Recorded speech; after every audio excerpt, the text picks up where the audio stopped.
Hello guys, welcome back to my channel. Let's make a DIY Garba waistband for this Navratri. Take any two hot pink or bright color laces, join them with the help of a bond fix. Paste any dark color lace in the center. Paste some beautiful mirror laces beside the center lace. Now for the border, paste some stickable pearl stickers. Further attach a yellow cloth and a golden lace on the yellow cloth. Further, use some old pom-pom hangings for the ends. Here I have used my old Rakhi's hanging.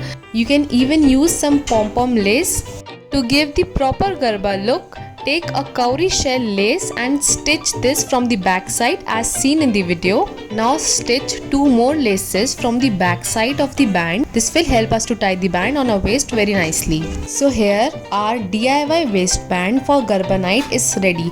This band can be worn with any kind of dress as this is multicolor waistband. You can even use this band with boho dresses or dresses which have pom-pom look on them. Thank you so much for watching the video so patiently. Have a nice day.